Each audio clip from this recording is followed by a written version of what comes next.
Hello my dear students. तो मैं सुजीत वर्मा आप सभी का एक बार फिर से वेलकम करता हूं मेरे केमिस्ट्री क्लास में। और हमारा चल रहा है चैप्टर 2 क्लास 11 एटॉमिक स्ट्रक्चर, जो काफ़ी डिटेल में मैं आपको पढ़ा रहा हूं। और अभी मैं आज जो टॉपिक लेके आया हूँ आप देखिए, आज developments before quantum mechanical model of atom. Last video lecture में मैंने आपको न्यूमेरिकल्स कराए हैं बोर्स एटॉमिक मॉडल पे, और बोर ने जो बातें बताई थी कि इलेक्ट्रॉन एक फिक्स्ड पाथ पर घूमता है जिसका नाम ऑर्बिट है। अब वो बात कैसे मतलब डिनाई की जा रही है उसके बारे में मैं बातें करने वाला हूँ। कैसे आज के डेट में जो क्वांटम मैकेनिकल मॉडल चल रहा है वो कैसे आया, और उसके आने से पहले क्या क्या रिजल्ट्स आए थे सामने, उनके बारे में बातें करनी है। तो आज का हमारा टॉपिक, जैसा कि आप देख पा रहे होंगे, लिखा है dual nature of matter and Heisenberg's uncertainty principle. इनमें से मैं एक टॉपिक पे आज डिस्कस करूंगा, एक पे नेक्स्ट वीडियो लेक्चर में न्यूमेरिकल के साथ डिस्कस करूंगा। तो आज का टॉपिक हमारा क्या दिख रहा है? Dual nature of matter. मतलब अब तक तो हमने पढ़ा था कि जो भी इलेक्ट्रोमैग्नेटिक रेडिएशंस होते हैं उनका डुअल नेचर होता है, wave nature and particle nature. मगर आज के वीडियो लेक्चर में मालूम चलने वाला है कि हम आप क्रिकेट बॉल, टेनिस बॉल, जो हम लोग हैं, हम सब जो मूविंग पार्टिकल है, हम सब का भी डुअल नेचर होता है। एक तो हमारा पार्टिकल नेचर है ही, क्योंकि हम लोग मास पजेस करते हैं, और हमारा साथ साथ वेव नेचर भी है। मतलब यूँ कहिए कि जैसे मान लीजिए मैंने एक बॉल आपके पास फेंका, तो वो बॉल आपके पास जो गया ना, वो बॉल इस तरीके से आपके पास जा रहा है, जो कि आपको बिल्कुल वेव बनता हुआ दिखाई नहीं दे रहा, लेकिन जा वैसे ही रहा है। तो इसी के बारे में आज बातें करनी है। तो चलिए स्टार्ट करते हैं, डुअल नेचर ऑफ मैटर। और हाँ, मैं एक बात आप लोगों से कहना चाहूँगा कि आप थोड़ा आपके लाइक से, आपके चैनल के सब्सक्राइब करने से मोटिवेशन मिलता है, हमें भी, हम लोग मोटिवेट होते हैं और वीडियोस बनाने के लिए। तो आपको अगर वीडियो पसंद आ रहा है तो अपने फ्रेंड्स में शेयर करें, वीडियो को लाइक करें, चैनल को सब्सक्राइब करें। और चलिए स्टार्ट करते हैं topic. Dual nature of matter के बारे में बात करेंगे। सबसे पहले मैं सीधा सीधा लिखता हूँ कि all moving particles possesses wave characteristics.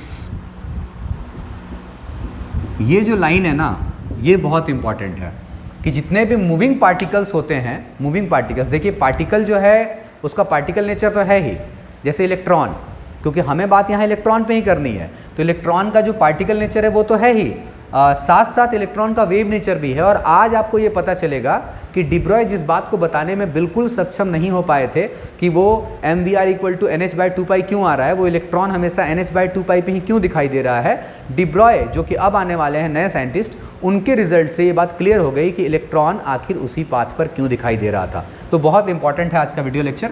चलिए स्टार्ट करते हैं।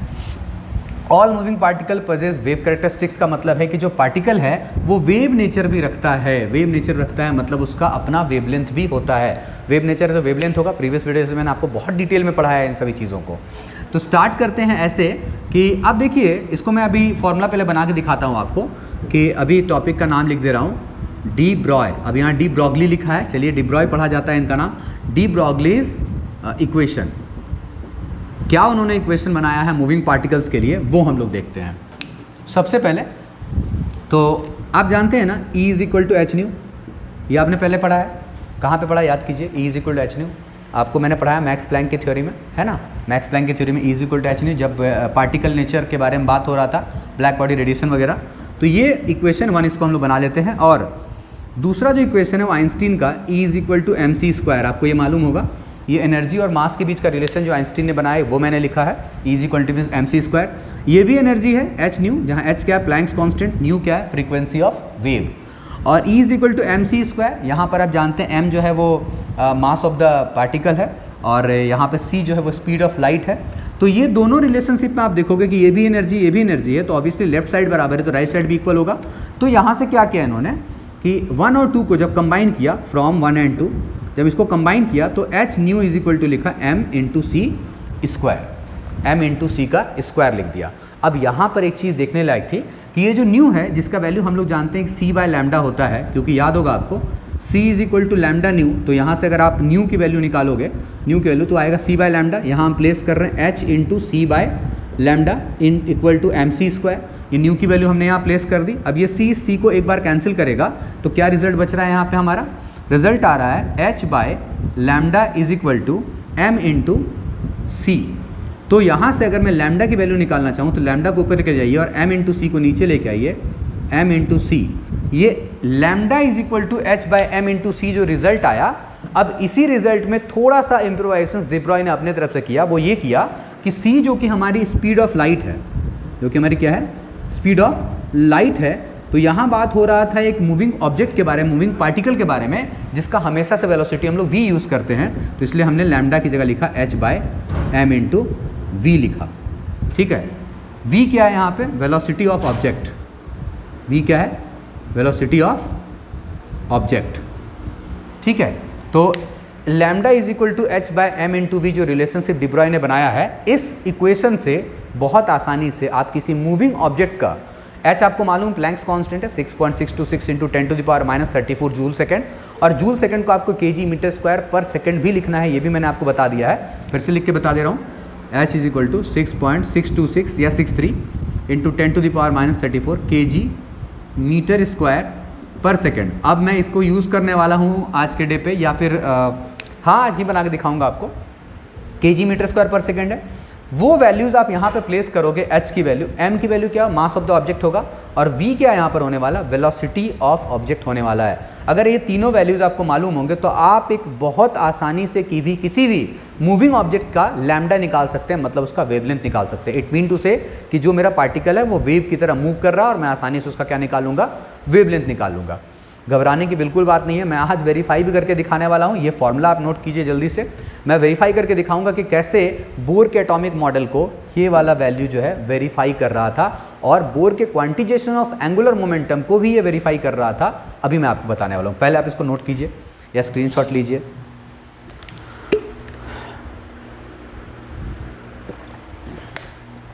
तो ये हमारा हो गया है अब डी ब्रॉय इक्वेशन, और यहाँ पे डी ब्रॉय रिलेशन भी मैं बना दे रहा हूँ। m इंटू वी का मतलब, तो यह हटा दूँ मैं, m इंटू वी का मतलब momentum, mass into velocity, momentum.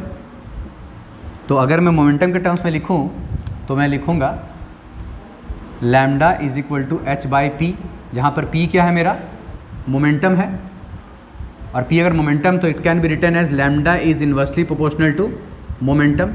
आप जानते हैं ना कि अगर प्रोपोर्शनलिटी कांस्टेंट को हटाया जाता है, जैसे मान लीजिए h एक कांस्टेंट है, इसको मैंने यहाँ से हटा दिया, तो इस कांस्टेंट को हटाने के लिए यहाँ कौन सा साइन लगाया हमने, प्रोपोर्शनल का, तो h क्या हो गया, प्रोपोर्शनलिटी कांस्टेंट।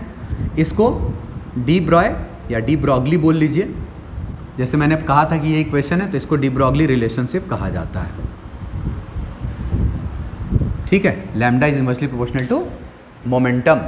ठीक है, ये डी ब्रॉय रिलेशन कहलाएगा। ओके, अब जो है यहाँ से मैं आपको पहले एक बात क्लियर कर दूँ कि साइंटिस्ट है, दो साइंटिस्ट है, डेविसन और जर्मर, इसको नोट कर लीजिए आप, मैं आगे बताता हूँ अभी आपको, नोट कर लीजिए।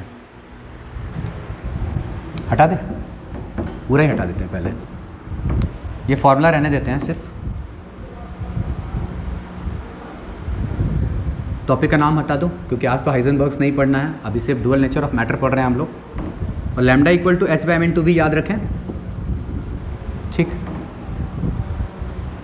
चलिए अब मैं बात करूं कि थोड़ा समझ लीजिए इसको, अगर किसी को मान लीजिए कन्फ्यूज़न अभी भी हो रहा है तो पार्टिकल नेचर के बारे में याद कीजिए कि इलेक्ट्रॉन हैज़ पार्टिकल नेचर।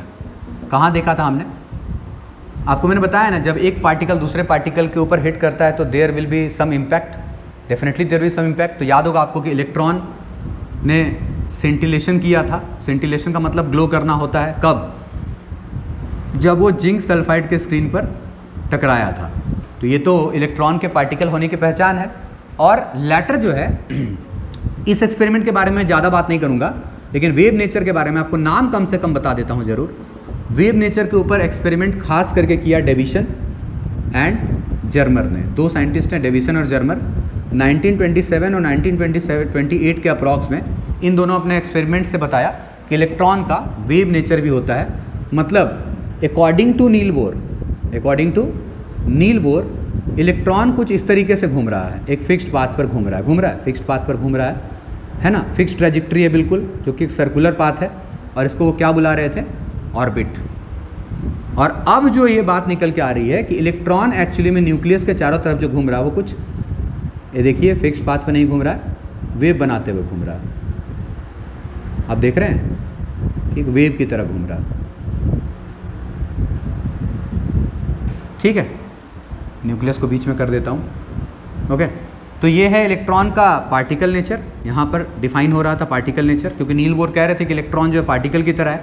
और यहाँ पर उसका वेव नेचर है, जो कि डिब्रॉय ने कहा कि भाई कोई भी दुनिया में मटेरियल है या कोई भी मैटर है या कोई भी पार्टिकल है तो वो डुअल नेचर रखता है, वो वेव नेचर भी रखता है और वो पार्टिकल नेचर भी रखता है। पार्टिकल नेचर के हिसाब से नील बोर ने सारा डिटेल डिस्कस किया है। और अब वेव नेचर, हाँ, लेकिन नील बोर ने एक टॉपिक बनाया था, आपको याद होगा, mvr = nh/2π, एक पॉइंट बनाया था ना, आपको याद है, मैंने बताया था कि इलेक्ट्रॉन सिर्फ उसी पाथ पर घूमेगा जिस पाथ पर इलेक्ट्रॉन का angular momentum integral multiple of h/2π के बराबर है। लेकिन वो इसके बारे में बता नहीं पाए थे कि ये क्वांटिजेशन ऑफ एंगुलर मोमेंटम क्यों हो रहा है।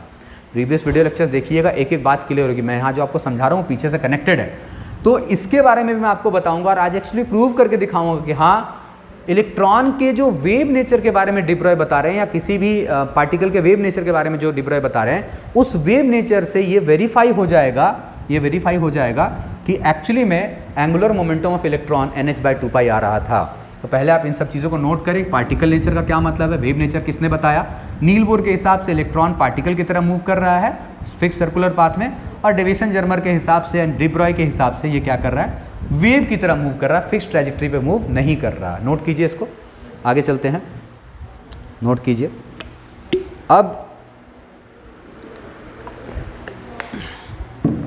इसके सिग्निफिकेंस पे बात होगी, सिग्निफिकेंस ऑफ डिब्रॉय रिलेशनशिप। हटा दो, समझ में आ गया यहाँ तक? कोई दिक्कत, कोई परेशानी होगी तो मुझे कमेंट सेक्शन में बताइएगा। अब हम लोग बात करेंगे सिग्निफिकेंस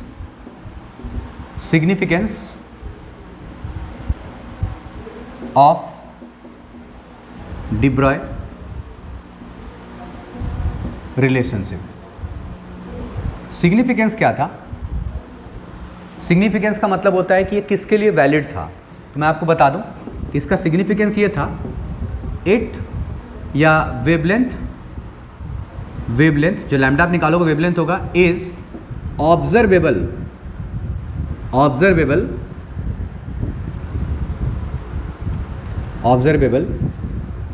या ऐसा कर देते हैं, वेवलेंथ इज, हाँ ठीक है, यही सही, यही चलेगा, observable for microscopic particles only. Second point है, not for a particle having mass या हैविंग मोर मास, ऐसा लिख देते हैं। मतलब सिर्फ और सिर्फ, या फिर आप इस लाइन को नहीं भी ध्यान देना तो इसका कोई ज़रूरत भी ऐसे नहीं है।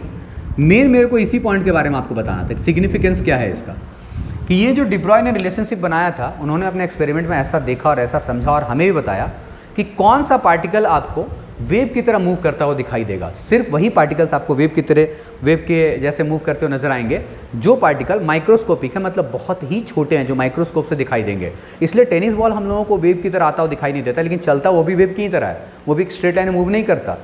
तो इसका रीज़न क्या है, ये मैं आपको ऐसे समझा देता हूँ कि मैंने मास के बारे में जो लिखा था वो भी मैं आपको बताना चाहता हूँ कि अभी मैं क्या करने वाला हूँ, बहुत ही हाई वेलोसिटी से चलने वाला पार्टिकल लूँगा और एक बार मैं मास लूँगा बहुत कम, एक बार मैं मास लूँगा थोड़ा सा ज़्यादा। जैसे मान लीजिए सपोज़ कि मैं एक बार मास लेने वाला हूँ इलेक्ट्रॉन का, जो कि होता है 9.1 × 10⁻³ kg, जो कि आपको पहले से पता होगा इलेक्ट्रॉन का मास। और दूसरी तरफ मैं लेने वाला हूँ टेनिस बॉल, जिसका मास होगा, चलिए ले लेते हैं 10 ग्राम, कुछ भी ले लेते हैं, बहुत छोटा सा मास है 10 ग्राम भी, लेकिन आप देखेंगे कि 10 ग्राम के मास वाले बॉल का भी जो वेवलेंथ निकलेगा वो ऑब्जर्वेबल नहीं होगा। ठीक है, तो आप इसको नोट कर लीजिए। इसके बाद मैं आपको वो बना के भी दिखा देता हूँ। ठीक है, मतलब मैं ये कहना चाह रहा हूँ आपको कि जो लार्ज बॉडीज़ होगा उसका वेवलेंथ जो आएगा वो वेरी वेरी स्मॉल आएगा। वेरी वेरी स्मॉल का मतलब कि नॉट ऑब्जर्वेबल, बहुत ही ज़्यादा स्मॉल आएगा लार्ज बॉडीज़। अब लार्ज बॉडीज़ का मतलब यहाँ 10 ग्राम का बॉल भी होने वाला है। ठीक है, चलिए देखते हैं, हटा दें। ठीक, चलिए एक बार क्या करते हैं, अब आपको उस रिजल्ट तक लेके जाते हैं जो बताना चाह रहे हैं कि जिसका मास थोड़ा सा भी ज़्यादा होगा वो बिल्कुल हमें वेवलेंथ उसका दिखाई नहीं देगा। क्यों? एग्जाम्पल लेते हैं। एग्जाम्पल में एक तरफ मास ऑफ इलेक्ट्रॉन लेते हैं जो कि 9.1 इंटू 10⁻³ kg है, नेग्लिजिबल है ऑलमोस्ट, और वेलोसिटी लेते हैं। वेलोसिटी दोनों की हम सेम लेने वाले हैं, ठीक है, 10⁶ मीटर पर सेकेंड। और अब हम लैम्डा के फॉर्मूला से, जो कि होता है h/m/v, इसका वेवलेंथ निकालेंगे। h कितना लेना है? 6.626 या 63 ले लेते हैं, 10⁻34। अब देखिएगा यहाँ पे हम kg मीटर स्क्वायर पर सेकंड लेने वाले हैं, जो कि MKS यूनिट में पहले ही बता चुका आपको, ऐसे जूल सेकंड होता है। तो जूल का क्या होता है? kg मीटर स्क्वायर पर सेकंड स्क्वायर, और ये सेकंड जब कंबाइन करेंगे तो क्या बन जाएगा? kg मीटर स्क्वायर पर सेकंड। तो दोनों ही यूनिट है किसकी? h की। जब जैसा जरूरत होगा वैसा लेंगे। मास 9.1 इंटू 10⁻31 kg, और वेलोसिटी कितनी है? 10⁶ मीटर पर सेकंड। यूनिट देख लीजिए, ये kg से kg जाएगा, मीटर से एक बार मीटर जाएगा, एक बार बचेगा, पर सेकंड से पर सेकंड जाएगा, खत्म। तो जो आंसर बचेगा वो किसमें बचेगा? मीटर में। ऑब्वियसली आना भी चाहिए क्योंकि आप वेवलेंथ निकाल रहे हो। तो अब इसको सॉल्व करेंगे हम लोग। मैं वैल्यू देख लेता हूँ सॉल्विंग करके क्या रिजल्ट आ रखा। 7.28, यस 7.28 इंटू 10⁻10 मीटर, क्योंकि मुझे यहाँ सिर्फ आपको सिग्निफिकेंस बताना था। तो ये लैम्डा की जो वैल्यू आई, कई बार ऐसा हो भी जाता है कि आप बताओ कि ये पार्टिकल का मास इतना है, वेलोसिटी इतनी है, तो आप बताओ कि उसका वेवलेंथ कितना होगा। तो इस फॉर्मूला से बहुत आसानी से आप वेवलेंथ निकाल सकते हो। यहाँ मैंने एक इलेक्ट्रॉन का वेवलेंथ निकाला, और अब दूसरी तरफ आप देखेंगे कि सेकंड एग्जांपल मैं ले रहा हूँ एक मास ऑफ टेनिस बॉल। एक टेनिस बॉल ले रहा हूँ जिसका मास मैंने 10 ग्राम ले लिया है। तो 10 ग्राम को मैं kg बना लेता हूँ, 10 इंटू 10⁻³ kg, जो कि हो जा रहा है 10⁻² kg। kg इसलिए बनाया क्योंकि बाद में मुझे kg में वैल्यूज़ लेके आने हैं। इसकी यूनिट kg में रहेगी तो मैं यहाँ भी kg में रखूँगा। नेक्स्ट मैं वेलोसिटी सेम रखने वाला हूँ। वेलोसिटी कितनी है? 10⁶ मीटर पर सेकेंड, ठीक है। अब आप देखो, जब मैं लैम्डा निकाल रहा हूँ तो h/m/v फिर से लगा रहा हूँ, 6.63 इंटू 10⁻34 kg मीटर स्क्वायर पर सेकेंड आ रहा है ना, ठीक है। और यहाँ पर m की वैल्यू कितनी है? m 10⁻² kg है, और वेलोसिटी 10⁶ मीटर पर सेकेंड है। यूनिट तो आप चेक कर लो, सारे वैल्यूज़ मैंने बिठा दिए हैं। यूनिट तो फिर से मीटर आ रहा है, और 6.63 तो रह ही रहा है। साथ साथ जब 10 वाला चेक कीजिएगा तो -2 + 6 क्या हो जा रहा है? प्लस का 4 हो जा रहा है, और +4 जब ऊपर जा रहा है तो माइनस का 4 हो रहा है, मतलब 10⁻38 मीटर। तो लैम्डा की वैल्यू इस बार आ गई है 6.63 इंटू 10⁻38 मीटर। एक बार कंपेयर करके देखो आप, यहाँ 10⁻10 मीटर है और यहाँ 10⁻38 मीटर्स है। तो बहुत बड़ा डिफरेंस है। 10⁻12 -14 तक तो हमने देखा भी था, वो कॉस्मिक रेज वगैरह में, है ना, गामा रेज वगैरह में, वहाँ पे हमने देखा भी था वेवलेंथ इनका, जो कि काफ़ी छोटा होता है। X ray, cosmic rays, gamma rays, उसका वेवलेंथ बहुत ही छोटा होता है, इसलिए फ्रीक्वेंसी उनकी ज़्यादा होती है। याद कीजिए, मैंने आपको बताया है पहले। और जब आप कंपेयर करोगे तो ये तो मान के चलो कि ऑब्जर्वेबल है, ये तो ऑब्जर्वेबल है, लेकिन ये क्या हो गया? Not significant.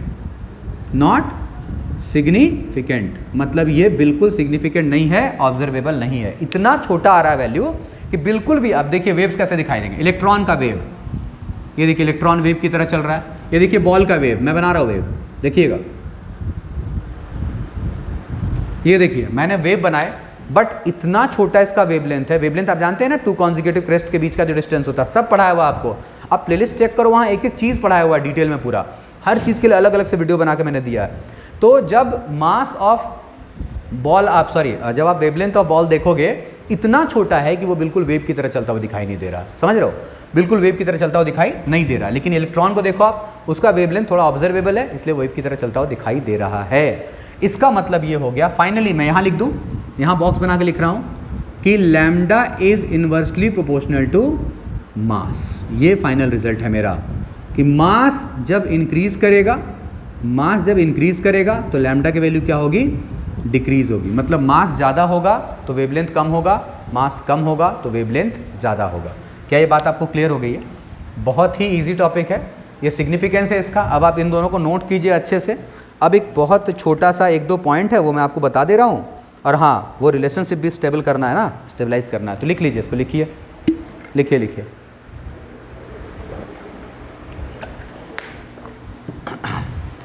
चलिए आगे एक छोटा सा टॉपिक है जिससे कई बार न्यूमेरिकल वगैरह पूछ लिया जाता है जेईई और नीट में। वो टॉपिक मैं आपको बता देता हूँ। हो गया। यहाँ तक कोई दिक्कत? यहाँ तक कोई दिक्कत नहीं ना? ओके, यहाँ तक कोई दिक्कत नहीं, अच्छे से ले लीजिए, स्क्रीनशॉट लिख लीजिए। अब मैं यहाँ पे एक रिलेशनशिप बनाऊँगा काइनेटिक एनर्जी और लैम्डा के बीच में, मतलब वेवलेंथ के बीच में, काइनेटिक एनर्जी और वेवलेंथ के बीच में। तो एक छोटा सा टॉपिक है, छोटा सा टॉपिक है यहाँ बिल्कुल, कि relation between kinetic energy and wavelength, kinetic energy and wavelength. जैसा कि हमें मालूम है काइनेटिक एनर्जी का फॉर्मूला क्या होता है, हाफ mv² होता है ना, हाफ mv²। करना कुछ नहीं है, बस यहाँ से v की वैल्यू निकालो और lambda equal to h/m into v में प्लेस कर दो, वही हो जाएगा मेरा relation between wavelength and kinetic energy. कुछ नहीं, देखो फॉर्मूला मैं बना के दिखा रहा हूँ ताकि इस पर अगर कभी न्यूमेरिकल आपको जेईई और नीट के एग्जाम में मिले तो आप बहुत आसानी से सॉल्व कर सको। तो यहाँ से v² की वैल्यू हो रही है 2 into kinetic energy divided by m, तो v की वैल्यू कितनी होगी, √2 into kinetic energy divided by m, मतलब मास ऑफ द ऑब्जेक्ट। अब मैं v की वैल्यू वहाँ बैठा देता हूँ, h/m into √2 into kinetic energy. अब ध्यान से देखिए, मैंने यहाँ जानबूझ करके इस m को अलग से रूट में लिखा है। जब इसे कैंसिल करोगे तो यहाँ क्या लगेगा, रूट लगेगा, लगेगा ना, तो रूट लगेगा तो यहाँ क्या हो जाएगा, h/√2 into m into kinetic energy. इसका मतलब ये हो गया, इस फॉर्मूला से बहुत आसानी से अगर मुझे मास मिल जाए और मुझे काइनेटिक एनर्जी ऑफ ऑब्जेक्ट मिल जाए और प्लैंक्स कांस्टेंट तो आप जानते हो क्या वैल्यू होती है, तो आसानी से हम लैम्डा की वैल्यू निकाल सकते हैं। या कभी आपको वेवलेंथ मिल जाए, मास मिल जाए, तो आप आसानी से काइनेटिक एनर्जी भी निकाल सकते हो। बहुत ही इंपॉर्टेंट फार्मूला है ये, इसलिए मैंने आपको ये रिलेशनशिप बता दिया और इसे नोट कीजिए। और अब एक छोटा सा टॉपिक बच रहा है हमारे पास यहाँ पे आज के क्लास के लिए, कि कैसे ये बात मैं प्रूव करने वाला हूँ कि जो बोर क्वांटाइजेशन के बारे में, बोर का जो एंगुलर मोमेंटम का, दो क्वांटाइजेशन थे ना, याद है आपको, एक था एंगुलर मोमेंटम का क्वांटाइजेशन और था एनर्जी का क्वांटाइजेशन, कि n की वैल्यू 1 2 3 4, क्वांटाइजेशन मतलब समझते हैं ना, फिक्स्ड वैल्यूज़। तो अब मैं उस क्वांटाइजेशन को आपको प्रूव करके दिखाऊंगा, आप इसको पहले नोट कर लीजिए। लास्ट टॉपिक चलिए। हाँ, यहाँ तक कोई दिक्कत, कोई परेशानी किसी को?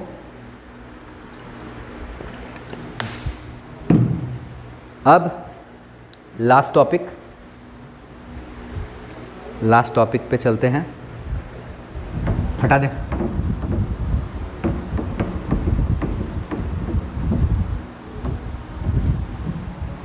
चलिए, अब हमारा आज का जो लास्ट टॉपिक है वो है डेरिवेशन ऑफ बोर्स क्वांटिजेशन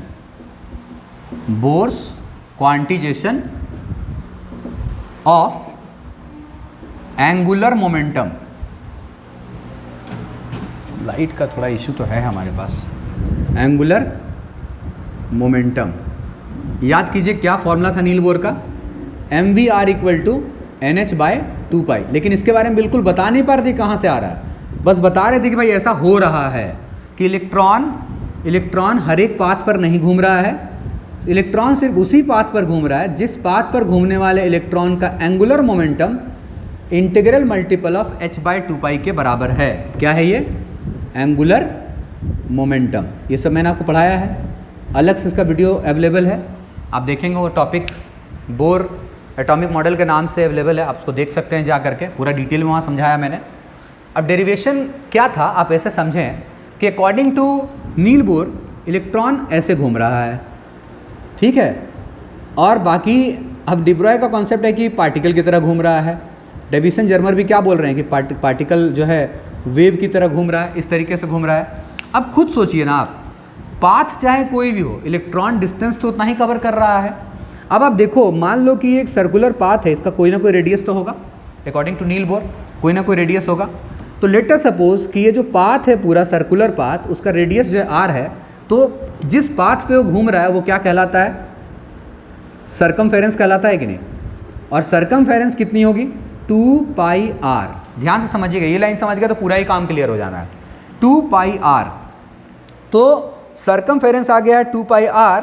और अगर मैं यहाँ से चेक करूँ कि कितने वेव्स यहाँ नज़र आ रहे हैं, तो आपको याद होना चाहिए कि एक वेव का मतलब होता है एक क्रेस्ट और एक थ्रफ। एक क्रेस्ट और एक थ्रफ के बीच का जो डिस्टेंस होता है उसे हम क्या बुलाते हैं, एक वेव बुलाते हैं। मैंने आपको बताया है वेव में क्रेस्ट और एक थ्रफ, ये दोनों को मिलाकर के एक वेव कहा जाता है। अब यहाँ कितने वेव्स हैं ये तो पता नहीं चल रहा है, लेकिन यहाँ से यहाँ तक ये मान लो कि ये जो एक थ्रफ है, ये जो एक क्रेस्ट है यहाँ से यहाँ तक एक वेव है। ऐसे ऐसे मान लीजिए कि ऐसे ऐसे, अच्छा वेव है तो इसका एक वेवलेंथ होगा कुछ ना कुछ, हर एक वेव का अपना अपना वेवलेंथ होता है। तो हर एक क्रेस्ट से लेकर थ्रफ तक के बीच का जो डिस्टेंस है उसको मान लीजिए कि टोटल n ऐसे वेव्स हैं, n वेव्स हैं। तो n वेव्स हैं तो एक वेव का वेवलेंथ लैम्डा होगा, तो दो वेव का वेवलेंथ 2 लैम्डा होगा, 3 वेव्स होंगे तो 3 लैम्डा होगा वेवलेंथ उसका। तो यहाँ टोटल n वेव्स अगर हैं इस तरीके के मान लीजिए, तो इसका क्या होगा, लेंथ n लैम्डा। तो ये दोनों बराबर होंगे क्योंकि ये भी इलेक्ट्रॉन का पाथ डिनोट कर रहा है और ये भी इलेक्ट्रॉन का पाथ डिनोट कर रहा है। ये इलेक्ट्रॉन का कौन सा पाथ डिनोट कर रहा है, जो नील बोर ने बताया था सर्कुलर पाथ, और ये कौन सा पाथ डिनोट कर रहा है, जो कि डी ब्रॉय ने बताया, डेविसन और जर्मर ने बताया। अब देखिए ये बात कैसे मान ली जाए कि जो इलेक्ट्रॉन पार्टिकल की तरह वेव की तरह घूम रहा है, वो अभी मैं आपको बताऊंगा कि वेव की तरह मानते हुए जो रिजल्ट अभी मैं बनाने जा रहा हूं वो बिल्कुल नील बोर के एक्सपेरिमेंट वाले रिजल्ट से मैच करने वाला है। और इनफैक्ट नील बोर जिस बारे में बिल्कुल नहीं बता पाए वो यहां पर अभी वेरीफाई होने वाला है कि क्यों एक इलेक्ट्रॉन उनको वहीं पर मिल रहा था जहां पर एंगुलर मोमेंटम NH/2π के बराबर था। ये अभी देखिए कैसे आने वाला है। अब मैं चाहता हूं कि यहां पर जो ये मैंने रिजल्ट बनाया है, ये रिजल्ट 2πr मैंने इलेक्ट्रॉन के पाथ के बारे में लिखा है सर्कुलर समझते हुए, और ये n × लैम्डा भी मैंने उस पाथ का लेंथ लिखा है। ये भी पाथ का लेंथ है, ये भी पाथ का लेंथ है, जिस पाथ पे इलेक्ट्रॉन घूम रहा है। अगर n वेव्स हैं और एक वेव का वेवलेंथ लैम्डा है तो टोटल कितना लेंथ हो गया, टोटल लेंथ n × लैम्डा हो गया। अब मैं डी ब्रॉय का जो रिलेशनशिप था लैम्डा = h/m × v, मैं इसको यूज़ करने वाला हूँ। ठीक है, चलिए यूज़ करते हैं। लैम्डा के जगह पर h/m × v, ये मैंने डी ब्रॉय का रिलेशनशिप यूज़ कर दिया। अब यहाँ थोड़ा सॉल्व करके आप यहाँ से अगर mvr की वैल्यू निकालेंगे, ये mv है और लेफ्ट में यहाँ ऊपर में r है, तो mv यहाँ लिख देता हूँ 2πr। तो ये mv × r कीजिए और 2π को नीचे लेके जाइए, तो क्या हो जाएगा, mvr = n, h तो ऊपर में पहले से है, और ये जो 2π है इसको राइट में लेके जाओ तो क्या हो जाएगा 2π। देखिए बोला था ना, आ गया ना। डी ब्रॉय ने जो कॉन्सेप्ट बनाया, डी ब्रॉय ने जो रिलेशन बनाया, वो रिलेशन हमारा क्या था, वो रिलेशन हमारा था डी ब्रॉय का h/m × v था। तो h/m × v था, वो क्यों था, क्योंकि उसने कहा कि इलेक्ट्रॉन जो है वेव की तरह मूव कर रहा है। तो वेव वाले रिजल्ट में हमने वेवलेंथ की जगह पर, इलेक्ट्रॉन के वेवलेंथ की जगह पर h/m × v डाला, क्योंकि डी ब्रॉय ने बताया था इलेक्ट्रॉन वेव की तरह चल रहा है। डेविसन जर्मर ने भी अपने एक्सपेरिमेंट में ये क्लियर किया। तो जब उस रिजल्ट को मैंने यहाँ पर प्लेस किया तो यहाँ से जो रिजल्ट निकल के आया वो रिजल्ट नज़र आ रहा है mvr = NH/2π। मतलब ये है बिल्कुल साफ, कर्टन्स जोड़ने लगता है ना, मतलब ये है बिल्कुल साफ कि जो रिजल्ट आ रहा है वो बोर के एंगुलर मोमेंटम के क्वांटिजेशन को होल्ड कर रहा है। तो ये बिल्कुल वेरीफाइड हो गया है बात अब ये कि इलेक्ट्रॉन सिर्फ और सिर्फ पार्टिकल नेचर नहीं रखता है, उसका डुअल नेचर होता है। इसलिए आज के क्लास को मैंने जैसे स्टार्ट किया था सबसे पहले आपको बताया था ना कि ये पजेस करता है, वेव नेचर को पजेस करता है, कैरेक्टरिस्टिक्स उसका रखता है। तो आप देख लीजिए यहाँ बिल्कुल प्रूव हो गया है, आप इसका स्क्रीनशॉट ले लीजिए। बहुत ही अच्छा और इजी टॉपिक था ये हमारा। अब अगले क्लास में हम लोगों का टॉपिक रहेगा सेकंड, जो मैंने आपको कहा था, जो हाइजेनबर्ग्स का अनसर्टेनिटी प्रिंसिपल। बहुत जल्द अब हम लोग फाइनल रिजल्ट पे पहुंचने वाले हैं इस चैप्टर के अंदर में, और बहुत कम समय मिल रहा है। सारे ऑफलाइन क्लासेस लेने के बाद भी मैं रिकॉर्ड कर रहा हूं, ताकि अगर किसी का कुछ छूट गया है, कोई बच्चा अगर नहीं पढ़ पा रहा है तो वो यहाँ से कवर अप कर ले, और किसी का, मान लीजिए हमारे यहाँ भी कोई बच्चे इतने सारे पढ़ रहे हैं तो उनमें से भी किसी को छूट गया तो उनका भी कवर अप हो जाए। लेकिन साथ साथ जो है आप अगर वीडियो को लाइक करेंगे तो इससे हमें थोड़ा सा वो अंदर से इंथुजियास्टिक फील करेंगे, हम और भी वीडियोज़ जल्दी रिकॉर्ड कर पाएंगे। काफ़ी कम समय है, हमारे पास सोर्सेज बहुत कम है, फिर भी कोशिश करते रहेंगे। चलिए मिलते हैं नेक्स्ट वीडियो लेक्चर में। आप इसको अच्छे से पढ़ें और समझें, और अगर वीडियो अच्छा लगे तो अपने दोस्तों में शेयर करें। मिलते हैं नेक्स्ट वीडियो लेक्चर में बच्चों, तब तक के लिए मस्त रहें, खुश रहें, पढ़ते रहें, और जय हिंद।